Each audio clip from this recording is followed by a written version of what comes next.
So first off, who is Anshey Bhatia, the man, the entrepreneur, the agency owner? And thank you for joining us in the next episode of Charging the Agency Frontier. Absolutely. Pleasure to be here. So who are you? Tell me about yourself. Absolutely. So my name is Anshey. I'm the CEO at Verbal+Visual. We're a digital agency based in New York City, and we work with retailers, up-and-coming retailers, emerging brands, to design and develop their entire digital experience. We like to say we're not building websites, we're really building businesses online. So we have a very entrepreneurial edge to what we do. Now, you built sites since the age of what, like 13 years old? When did you get your start? Yeah, absolutely. I started when I was about 13 years old, back when AOL was on dial-up, which was fun. Put some perspective, right? And for those of you designers out there who remember this website, there was a website called Andy's Art Attack back in 1997. Yeah. And so that was a site that really inspired me back in, I believe it was 97. And I started to get into digital design at that point, and I created my own website design business when I was about 15 or 16 years old in high school. And so ever since then, I've just been interested in it. I majored in graphic design in school and minored in IT. So I really have always been in that sphere. I interned several times in New York City, in high school and in college, to learn about the craft, and have grown ever since then within this arena. So tell me about kind of that path. I mean, I know I started a web design company at 14, but didn't realize that my talents really weren't in web design. They were actually around more sales, business development. Sounds like you realize, okay, you have a talent when it comes to really the design area, but also, okay, now building a company and an agency and everything that means. You said you went to Penn State, you got a degree in graphic design. I believe you started Verbal+Visual in what, 2009? So what did you do kind of between 2005, 2009? Absolutely. Yeah, absolutely. So once I graduated in 2005 from Penn State, I worked for a company, for a small agency, about 20, 25 people in New Jersey. And there I really learned the ins and outs of running an agency. I would say I started on a Thursday. On my second day, at the end of my second day on Friday afternoon, I said to myself, I don't want to be here long term. I want to run my own company. That's what I've always been interested in. And so I made a plan at that point, literally on my second day, to say, from this point on, I'm going to learn as much as I can about how to run an agency, what's the best way to do it, what's the best way to go about starting, getting clients. And I spent that 2 years really learning and honing my craft in terms of how to run an agency. After that, I left that company in New Jersey and came to New York City. I was freelancing for about a year and a half before I actually started Verbal+Visual. And there I actually learned how to design and how to develop websites professionally for all types of organizations. So I did websites, I did apps, and I was doing all the design development myself, which was really interesting. So I really learned about how to QA things and how to invoice people and all of the things that... How to lead from the top. Exactly, how to lead from the top. And I really, again, I learned a lot. I call those years my MBA years, where I wasn't getting an MBA formally, but I really learned. I was barely earning anything, but I learned a lot, and I still apply all of those lessons today. Do you recommend other aspiring agency owners that, maybe they've been a freelancer for years and now are thinking about hanging their own shingle? Do you recommend, hey, maybe it's a good idea to step into an actual agency environment, small, big, and kind of go into that world before you start to realize, how do I want to plan my own shop? Absolutely. I would say there's a few things I would have done differently with the benefit of hindsight. Number one is I would have worked for 1 year at a small agency, similar to what I did. I would have worked for 1 year at a medium-sized agency, maybe 75 to 150 people, and 1 more year at a large agency. So a 500 plus person agency, well-known big agency like WPP or something. Sounds like a great agency internship program. Exactly. So that's what I would have done. And then the other thing I would have done is make sure I had a mentor from the time that I was about to quit that third job on. Gotcha. And really learned as much as I could. So learn on my own for a little bit, which I think is important for everybody out there who's trying to start their own agency. You should learn on your own. But if you have a mentor, you can really cut down a lot of the time. It's like having a great parent, right? You're going to have somebody who's in your corner, who's going to look out for you, and is going to make sure that you're growing in the ways that you need to grow. Gotcha. Let's talk a little bit more about your specialty in design and how that's impacted your agency. Mm-hmm. So every agency, owner and principal has a different background, from the perspective of I'm a brilliant copywriter to a brilliant designer or technology. And I think that really has a lot to do with kind of the culture and the ins and outs of how the agency works. Absolutely. I definitely have more of a lean towards design. However, my actual areas of expertise are more entrepreneurial. So my areas of interest are more running the business. So even when I was learning design, I was learning my craft, and I learned what good design means. And so for me, I was never the best designer myself, but I could analyze what great design was. And I also have a very math focused mind as well. So the reason we got into e-commerce is because there's a lot of numbers within e-commerce. Mm-hmm. And so that combination of visual design and really looking at anything, whether it's a site or a piece of art, and being able to analyze that aesthetic, as well as looking at the numbers and how things function. I'm certainly no Steve Jobs, but in the same mold of Steve Jobs, where he really understood the aesthetic and the beauty of humanity, really. And he knew how things were built, but he didn't actually build them himself, right? He took ideas that were existing and really put them into the marketplace. And that's where I feel like my skills lie, is being able to put things into the marketplace with the team. Gotcha. Love it. What's the inspiration for your agency's name? Yeah, so when I was in school, getting my degree in graphic design, the senior year professor always said verbal+visual equals message. And if you can create a message that resonates in visitors' minds or viewers' minds, that's when you really have something that has a high level of impact. So rather than, if you have a picture of a cat, you don't say cat, you might say meow, right? And it forms something forms a story in the visitor's mind. And so the whole idea behind what we do is we want to create stories. We want to tell stories through this digital medium of website design development. And so does that kind of roll into sort of your agency's reason for being? I mean, what is sort of the reason you started this agency, the reason you wake up every morning? What's the, and you could say, well, we design sites, or we build, e-commerce storefront. I mean, there's a lot of like tactical, practical things, but at the end of the day, what is why? What is the why behind it is we want to create experiences that people remember. We want people to buy products that enrich their lives and not simply buy products to buy products. It's funny, I went into the mall the other day, and I hadn't gone into a mall in years, literally.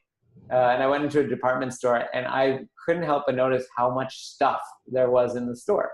Mm-hmm. And, when I go shopping in New York, typically in Brooklyn, you go into a store and it's very well manicured and there's very few items, but the items that are on the shelf are high quality items, right? And so my whole mantra personally is to have fewer, better things.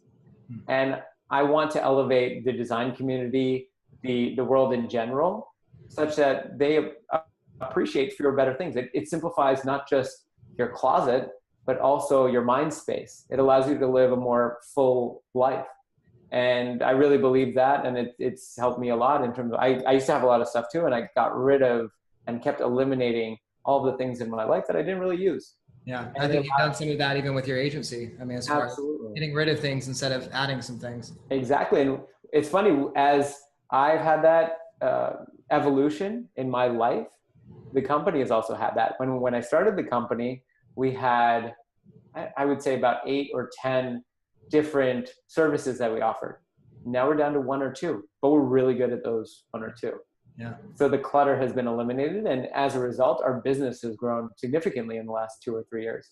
That's awesome. So speaking of the 1 or 2, or sort of where your focus is, you build immersive e-commerce experiences. Mm-hmm. In an industry rife with buzzwords and language and cliches and all that kind of stuff. Talk to me about what is an immersive e-commerce experience.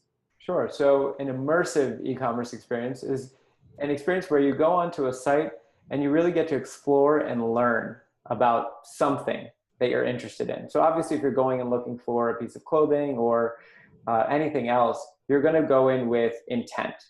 Now we want to create an experience, a digital experience that translates into the real world. So if you're going to go buy a shirt, let's say I wanted to go buy this shirt, I would want to learn about the fabric, the factory, what makes this shirt special, why should I buy this shirt, and maybe this shirt helps you feel more confident, or this shirt, you know, was made by somebody whose lives you're significantly improving. It's not just made in a factory where they're pumping out shirts, right? And so you're telling a story that is really enriching to somebody's life and to their education, and gives them a fulfilling experience. And really, at the end of the day, we're all human beings, and those enriching experiences in life in general, whether it's a conversation or an event, those experiences really grow a person, right? And so we want to create those experiences in a digital format. And then when you actually receive a package, that experience should translate through. So as I said earlier, we're not just building a website, we're building a business. We're helping them build their business. And so when they receive a package, it should be an experience.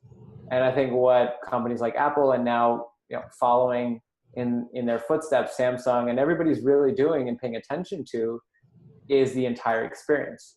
You notice, and I'm going on a bit of a tangent here, but you notice that retailers, big retailers that had a ton of stores, are not all shutting down, but a lot are shutting down. Whereas the e-commerce, the direct-to-consumer companies, when they create their brick and mortar experiences, they are true experiences. Some of them, you go into the store and you don't actually. On a related note, have you seen Nordstroms Experience that they're popping up, I guess, without any actual buying? What do you think of that? Because is that trying to... Yeah, absolutely. I've seen Bonobo start with this model about 5-6 years ago when they started their brick and mortar locations, where you would go in, they had all your information saved on your digital profile, which was tied to your e-commerce experience. You would go in, you'd try on the clothes, you would get fitted. I'd say, hey, I love this pair of shoes, or I love this shirt, or I love this pair of pants. And you wouldn't walk out with anything. They would enter in the order through the e-commerce solution, and then you would get shipped those products. So to me, the experience was great, because I would go into this retail location. I wouldn't have to carry anything out of the store, which in New York City can be a pain, right? In addition to that, they stored all my information. In addition to that, I had wine when I was there. I got to talk to a stylist, not just any ho-hum sales representative, but somebody who really knew about style and really knew how this would fit, and was very honest about what fit well, what looked good, and what didn't. And that experience was great, and I was and am a longtime Bonobo supporter because of that. You're here talking about it today, so that's a testament, right? Exactly, awesome. Exactly. And I think Nordstrom and other department stores will be much better served to follow that model. So let's talk about your main focus is lifestyle brands, challenger brands, high quality retailers with growth mindsets. You talked about, really sort of cutting out layers, sort of cinching up your focus. How did you arrive at lifestyle brands, challenger brands, high quality retailers with the growth focus? I mean, how'd you get that specific? Absolutely. A little bit of it was luck in terms of what clients we got. So I'll go back a little bit to the beginning of our story. So in 2009, I was freelancing, and I realized I needed to have a business. If I wanted to grow something and really build something, and I didn't want to be designing and developing all day, I have always wanted to build something, I had to formalize a business. So I started the business, and at that time I was doing websites, so brand websites. We were doing web applications. We were doing mobile applications. We were doing e-commerce. We were doing branding projects. I can go on and on. Yeah. Video projects, photography, you name it, we did it. And every year I run an analysis on our business every summer. And I'm constantly analyzing, but one big analysis every summer. And I always look to see what projects were doing well and what projects weren't doing well. And every year I cut out one of those services for several years. And what happened was, about 3 or 4 years ago, we took on a really great project for a wine company called Uproot Wines. And it was an e-commerce project. And it was on Shopify Plus as well, which is now our de facto technology platform. And what happened at that point was we had a crossroads where we had cut down our services to about 4 or 5 services. We had done this beautiful e-commerce site for Uproot Wines, and it was featured on the Shopify Plus store. And we really got into that project in a way that we hadn't before.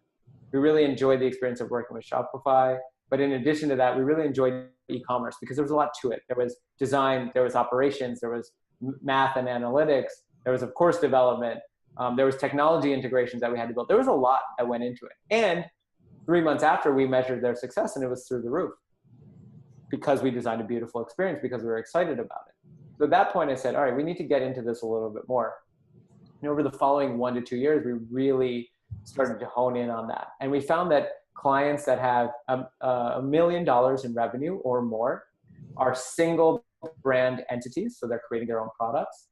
We're the ones that we could service the best for our size. Team size at the time was 5, we're at 16 now. So we could service them really well. They weren't too big where we had to go through a lot of red tape to get approvals on things, but they weren't small enough where they didn't have the budget to spend. They weren't startups who were just struggling to survive. They were companies that had established themselves and now needed to grow. And for us, it was a perfect fit because a lot of those companies were also similar size in terms of number of people. A lot of them were 5 people to 50 people. And so we started to really take a look at that and analyze that and see that we were successful from a budgeting and scoping perspective. We were successful from a personal enrichment perspective, and we had great results for our clients. So we started to hone in on that pretty quickly.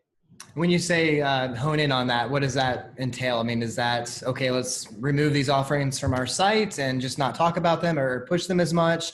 Or are you actually saying no to projects, opportunities that are great projects and opportunities, but just aren't a good fit? What does that mean? Yeah, that's a great question. So there's a lot entailed in that. First off, we updated our website and our marketing materials. So we started talking about e-commerce.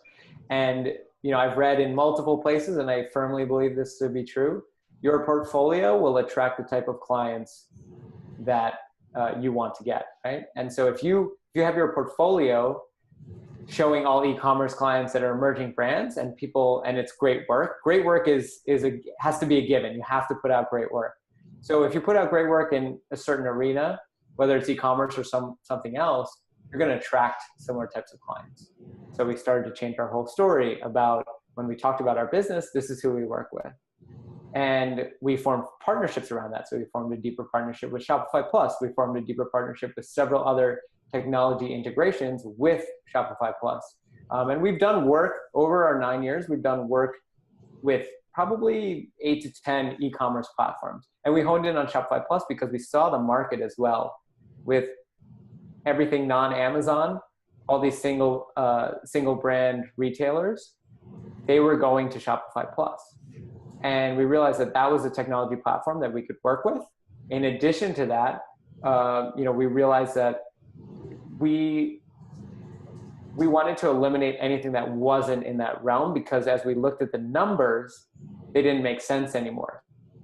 So because we were becoming such experts in Shopify Plus and in e-commerce in general, we were finding that a brand website that we charged $40K for, $45K for, was costing us a lot more time than that because we weren't doing that type of work anymore. So our skills weren't as sharp at that. So we started to cut out all of those other projects as well. And the last thing I'll say is that we started to refer that work out. So anything that we didn't do, I mentioned we had 10 different service offerings early on, we started to form partnerships and we started to refer that work out to people. So we were still helping people. We were still connecting them with the right person that would help them achieve their goal. But if they were trying to do a photo shoot, that wasn't us. And they got a much better photo shoot. They were happier with the referral, and they came back to us to do the website. How did your team, your agency, react to these changes? Are these changes that were adopted and yeah, this is awesome? Or was there pushback? How was that managed kind of from the top down? Sure. So that transition happened over several years. Okay. So with regards to the Uproot Wine website, that was 3 years ago. And so slowly but surely, as we grew our team, we started to talk more about it. So it kind of happened gradually and naturally. And so there was no major pushback at any point in time. That being said, if we had to make a major shift in our business, there may be pushback. I could see that. If we all of a sudden said, hey, we're going to go do educational websites, which we've done some in the past, or we're going to go do nonprofits, the team would obviously adversely react to that because they came on board here for a specific reason. And they've grown up with us changing as well. But if we didn't about face and change completely, I think people would be upset. And I wouldn't do that. I would always communicate with people, talk to team members and especially key stakeholders, our leadership team, and make sure that the decision made sense. They really are my balance. As a CEO, I have a COO, creative director and technology director, and they're my balance with the company. So no decisions get made unilaterally like that. All right, tell me about your agency's strengths and then maybe a little bit about weaknesses. Absolutely. So strengths-wise, we have a very targeted niche, as we just spoke of. We're really good at customer service. We're really good at building operations at work and efficiencies at work with your business, in addition to great design. So our two core philosophies are, number one is data-driven design. So we're going to look at analytics and user tests extensively. I know a lot of companies and agencies say, oh, we do data-driven design. We're doing it in multiple ways. Number one, we're looking at your Google Analytics, of course. But number two, we're doing user tests at the beginning on your current website, in the middle on a prototype that we create, and at the end prior to launch on the website as it's going to be launched. And every stage, we're making improvements based on those user tests. In addition to that, we're looking at industry data as well, and we're looking at customer surveys. So we're taking a lot of data points that will allow us to create a beautiful solution that's going to work. In addition to that, as I alluded to earlier, selling with stories is our other core philosophy. So we really want to tell a story about the brand. We want to educate the consumer. We want to get them excited for this brand. And of course, visuals are the first thing that you see, but then all the data points that go along with that should support that well and tell that story of that brand, whatever that brand is selling and putting out into the world. So those are our core philosophies and what make us strong at what we do. In terms of our weaknesses, I think our weaknesses in the past have been scoping, which is always difficult. And we've gotten much, much better at that. And now we're at a point where we're at 16 people. We're very strong at where we're at. And I think one thing that will be a challenge in the future is scaling from 16 to, let's say, 45 or 100 or whatever it ends up being. That's going to be a challenge. And I'm really looking forward to that challenge when we reach that point. So I think, and I will say in addition, in terms of weaknesses, about 6 months ago, we had a more junior heavy team, and now we have a much more balanced team. And that caused a lot of communication gaps and a lot of extra time on design development. And that's really been solved over the last 6 months, and it's very exciting to see. Love it. You're also part of an agency collective. Lifestyle is the acronym. How does this collective help you, work for you? Would you recommend other agency principals look at collectives? What's the benefit from the side of the marketer or the brand? Talk to me a little bit about this agency collective you have in place. Absolutely. So we've created a lifestyle collective, as we call it, and it's a group of different agencies that perform complementary services for the same types of clientele. So we have a photography agency, a videography agency, a PR agency, a branding agency, and a marketing agency. So 6 of us in total. And all of us work on the same types of clients. So we all work in emerging brands, lifestyle brands, and we just perform different tasks. So because we perform different tasks, we're not stepping on each other's toes, and we can all refer work to each other. We're our primary referral source when it comes to, hey, a client X comes to us and we don't perform that service. So we will go and refer it directly to that collective first. They have first right of refusal. What happens is that you get to know how other people work. You get to collaborate with them. You get referrals. That's a built-in referral source. And you also have a support network of entrepreneurs, which is a really beautiful thing that is probably undervalued and something that I didn't anticipate when I started it. So now I have all these agency owners that I can go to and say, hey, you're 50 people and I'm 15. How did you go from 15 to 50? And what did you do to get there? Or, hey, somebody else wants to grow or wants to change, wants to add a service or whatever the case is, or is having trouble with an employee, anything.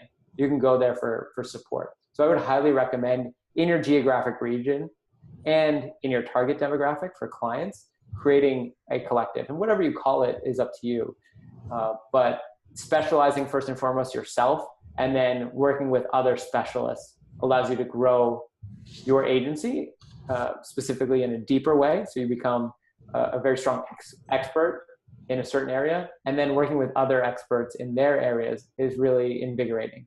And it really helps the client at the end of the day.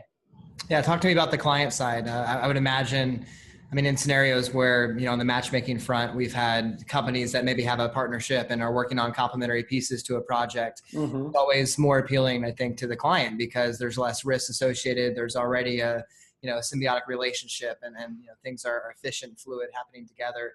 So you're not trying something new. Does that help, a lot from a new biz perspective? Absolutely. And if you look at conglomerates in the agency world, they've run the same model. They just buy bigger agencies. They buy 75 to 100, 150 people agencies, typically. And they're doing the same thing with their clients. So why shouldn't the smaller agencies be able to do the same thing on their own? They're able to say, hey, we have so-and-so for branding, we have so-and-so for website development, we have so-and-so for XYZ. We're doing it's the exact same model. We're just doing it on our own, and whoever gets the lead in can then refer it out to everybody else within our network. Love it. Okay, would love to know or get a sense of your day-to-day and kind of where you're spending your time as an agency principal. And that changes over time as well. But, where's your focus? Where's your intention? Where's your, kind of day-to-day spread? Sure. So I'm the CEO and director of sales. So I have two main jobs. Number one is make sure the business is running smoothly and efficiently and primed in position to grow. And number two, making sure that we have new business coming in. And so as director of sales, and I have a director of marketing who does all the inbound marketing. My job is once a lead comes in, to make sure that it closes. And if it's the right fit for us, of course.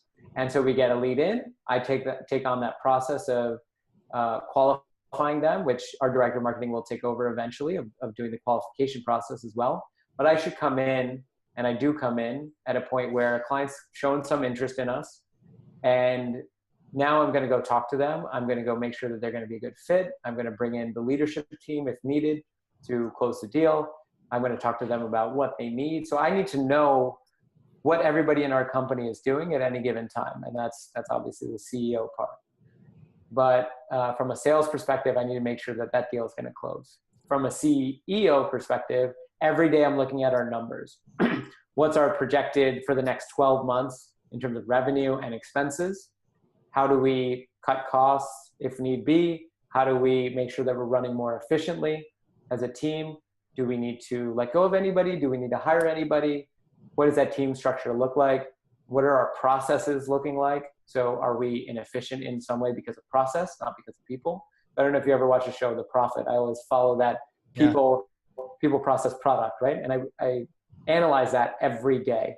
What can we be doing better for our end result for our clients?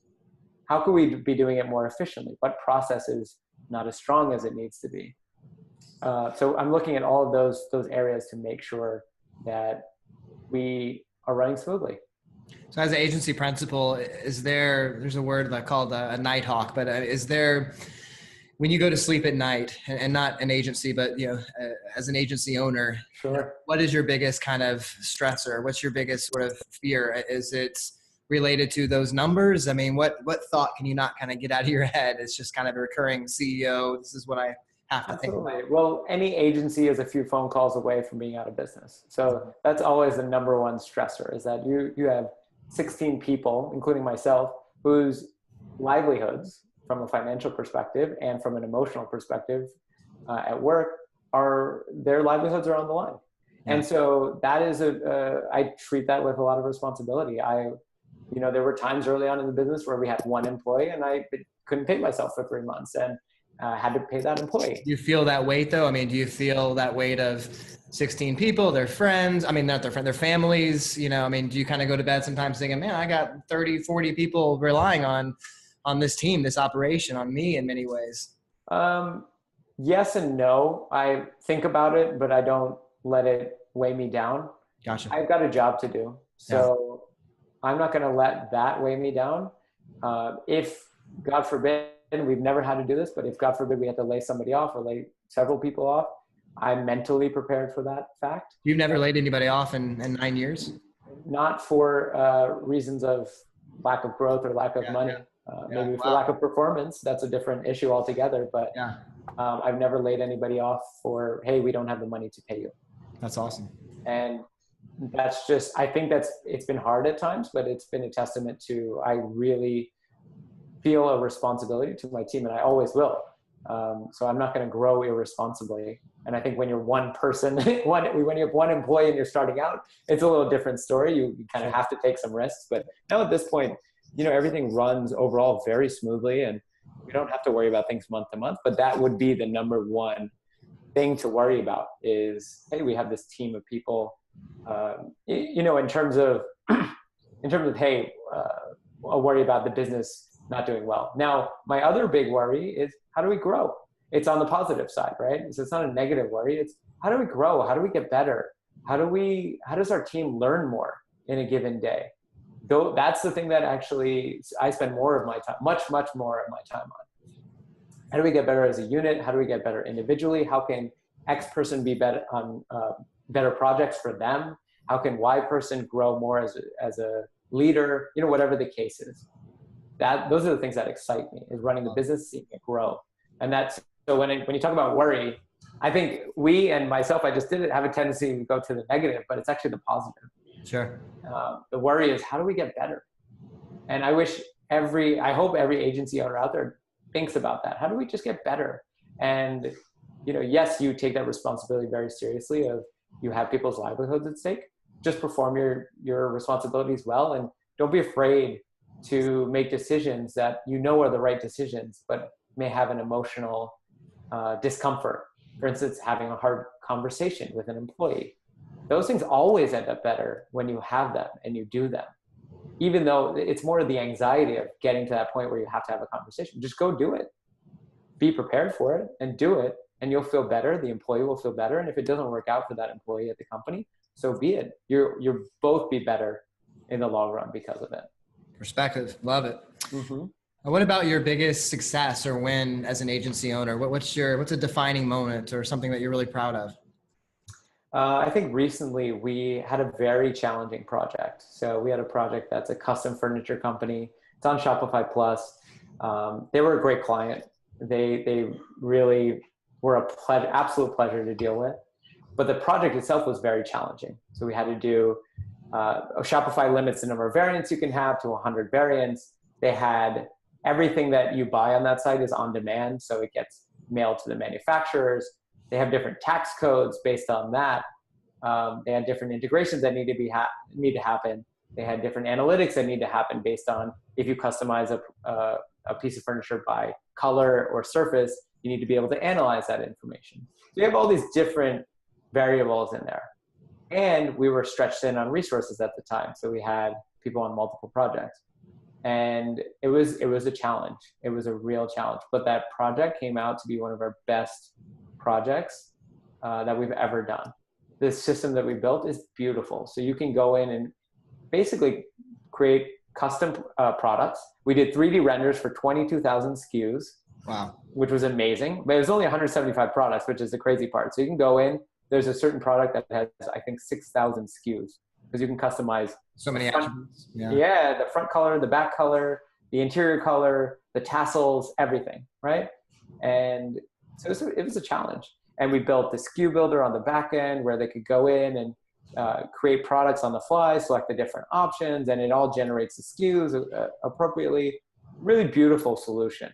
And I was really proud of our team because it took a little longer than we wanted, but the end result was fantastic. The client was thrilled with the end result. They've seen their sales go up significantly. And it's a beautiful solution. It's a beautiful site. So it's the biggest site we've ever built. It's the most challenging site we've ever built. And we were able to get through it and do a great job in the end. So coming off a challenging build and given your experience and specialty in e-commerce, what trends are you paying attention to? And what do you think about the future of e-commerce? Absolutely. So I think there's going to be a bit of a middle ground from brick and mortar to e-commerce that we arrive at. Okay. I think retailers, as I said earlier, not there yet. We're not there yet. We're getting there. We're seeing it.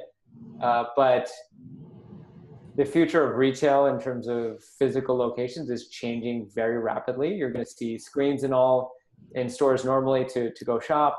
You're going to be able to buy in the store and have it shipped to you. We're going to eventually have things shipped to you with robots, and they're going to they're just going to be sent to your door, right? Within an hour, you order something and it's sent to your door. You're going to have your sizing information saved, similar to how you would have your medical record saved. I mean, you're going to have all this information available at your fingertips, and things are just going to be very much on demand.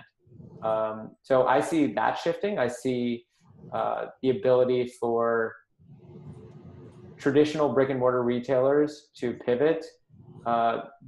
Essentially, it's going to go by the wayside. It's going to die, that model, and it's going to be rebirthed with those retailers. The progressive retailers are going to have a combination of direct-to-consumer and brick and mortar that's going to work. And you see it because the direct-to-consumer companies are building their brick and mortar locations. Sure. And so the leading ones have 50, 100 locations.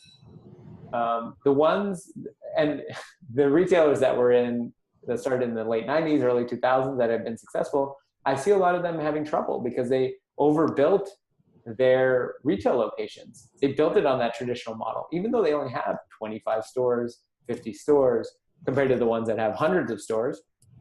They're still struggling. They're still struggling because they didn't take into account e-commerce as their main area of revenue. They did the stores as their main area of revenue. And so the companies that have come in post 2007, Bonobos was 2007 as an example, post 2007 roughly, those companies that have gone e-commerce first have built a stronger base for the future. Now going forward, we're going to see augmented reality. We're working on an augmented reality solution for that furniture company I mentioned. So you can actually place your phone, put your phone up and be able to look in an area, select, hey, I want this chair. I want to see how it's going to look, and it's going to pop in and you're going to be able to see it. And you're going to be able to change the colors, all those different variations that I mentioned in terms of color and leg finishes, whatever the case is for that product, you're going to be able to see that on the fly. So augmented reality is going to be the next step, and then virtual reality will start to take hold truly ubiquitously in the marketplace. Love it. That's some great insight. Appreciate that. Mm-hmm. Let's talk a little bit more about VerbalVisual, and then I'm interested about, I have another question I'll hold for the end as well, but sure.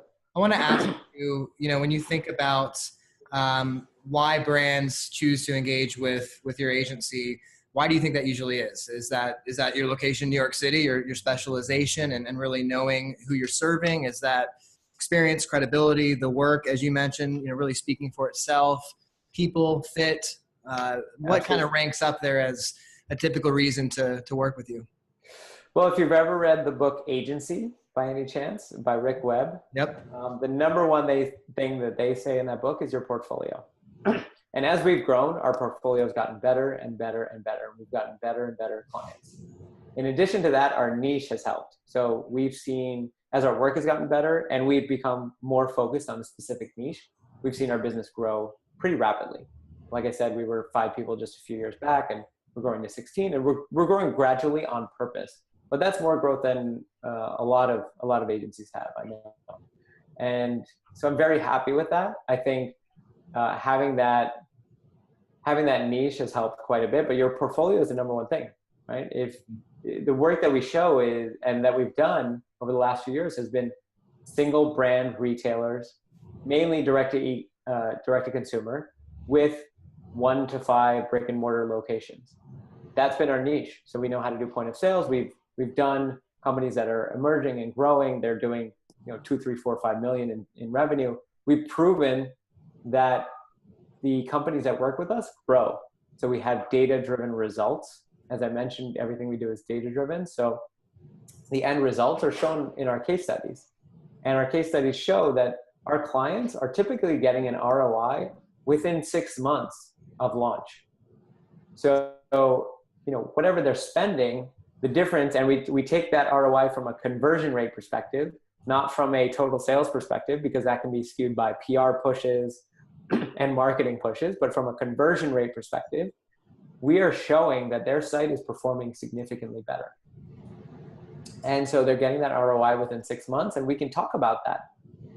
And so they're getting a beautiful site. They love the work, and they're getting something that they know is going to work. Why wouldn't they go with us? I mean, we may be more expensive, but the quality is there, and they know they're going to get that ROI on that spend. It's an investment versus an expense. And the clients that understand that your website and the places you do business are an investment and not an expense, those are the companies we work with. And those are companies that ultimately succeed. And to that end, you mentioned you build businesses, not websites. What does that philosophically do?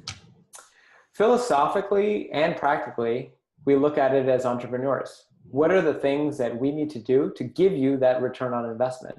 So there are multiple ways you can get a return on investment. You can obviously increase revenue, but you can also increase efficiency. You can decrease operations costs. So there's a multitude of ways that you can go about increasing your profit margin. So if we're talking about a company that is spending excessively on shipping, for instance, we're working with a company right now where if you order from the US, that product gets shipped from Germany. Ooh. Because that's their headquarters. And so they're spending $15 and they don't charge shipping just for that one product. I had that situation, I think, with like Birkenstock, but I think it was coming from it was shipped from Germany, and it was like, how do I do refunds? I mean, how do I do the return, exchange? Exactly. Wow. Now, just imagine this company is doing in the millions in revenue. Now, just imagine if we can increase their efficiency and lower their costs on shipping, which we will do both of. That, I'm not going to give away numbers, but let's say they were doing 2 million in revenue. Well, that their profit margin might go up to 2.5 million just from that one change of moving that operation over here, because number one, it's more efficient. Number two, it's cheaper. Number three, more people are willing to buy because the return policy is much better. So you eliminate that doubt of, hey, if I need to return it, do I have to spend $15 or $20 to send this t-shirt back to Germany? That's a major pain. Or can I go into the store in New York City and return it? You can't do that now, but can you do it in the future when we launch the site? Absolutely. So you're literally saving this company from a decision, jointly made to move over to the US in terms of their fulfillment for the US website. Tons of money. So you're saying that really you're looking at engagements first and foremost as an entrepreneur, and then through the lens of as a creative or as a technologist or exactly. How do we improve your business? First and foremost, are you marketing yourself well? Is there inconsistencies in your brand which are leading to lack of trust? I mean, these are all questions that we ask, philosophical questions first and foremost, about your brand and about your business. Why are you doing what you're doing? That's another question that you have to ask. What makes you special? What makes you unique? And why do you sell this product? Yeah. And if you can answer that question strongly, that means that all we need to do is translate that well into your digital experience. We need to have beautiful photography that shows that. We need to have the right copy that tells people that. And then people can get tied in emotionally, going back to selling with stories, they can get tied in emotionally to your brand, right? We don't work with brands that are selling, household items, right? Like, I need toilet paper. You're going to go to Amazon. We're looking for people that are customers that are looking for aspirational brands. So we want to work with those aspirational brands that ask themselves and their customers those existential questions of, why am I doing this? What benefit do I get out of this? And what value do I get out of this? And how do I want to share that value with the world? Love it. All right. So you are coming on 10 years with the agency. Have you ever thought exit strategy? I assume you have, and agency principals oftentimes, when you're starting an agency, should think about exit strategy and where I want to take this. What is your long-term plan as far as the agency goes and as far as you go? Absolutely. So I would one day love to sell it. I'm not totally thinking about that now, but if we had to sell tomorrow, the type of company I would love to sell for would be a retailer, actually. So a retail company with several different brands, let's say an LVMH, right? Or something akin to that, where they've got several brands, maybe tens, maybe hundreds of brands that they're selling something, and they're selling a high quality product, and they need to have an in-house agency that can create these e-commerce solutions for them. So that would be a great exit. In addition to that, a different type of exit would obviously be to a large holding company that is buying several different agencies, but that, again, keep with the niche and allow us to operate independently. So as long as we can continue to grow, I will always look at exit options. But I think for the foreseeable future, at least for the next few years, my concentration is on how do we make our business the best it can be? How do we make ourselves extremely efficient? How do we make ourselves to the point where we are known for being the top e-commerce digital agency out there for single brand entities? And if we can do that, and if we can continue to grow in the way that a Red Antler has grown within the branding space for startups, funded startups, that's their niche. They're great at it. People go straight to them for that. We want to be known in our area in a similar fashion. This has been a great discussion. A lot of good information on you, your agency process, e-commerce, some of the day-to-day things that you go through. But if somebody wants to get in touch with you, if they want to reach out, what's the best way to do that on social media, your site? What's the best way to reach you? Absolutely. So they can see our work on VerbalPlusVisual.com, and they can reach out to me. My Twitter handle is @Anshey Bhatia, ANSHEYBHATIA, or Anshey @VerbalPlusVisual.com, ANSHEY @VerbalPlusVisual.com. Awesome. Well, Anshey, I really appreciate your time. Appreciate your inspiration for other agency principals, as well as marketers, decision makers, the C-suite founders, everybody paying attention and connected into this interview. And just appreciate your time. Absolutely. Thank you very much. It was a pleasure to be here. All right. Talk to you later. Take care.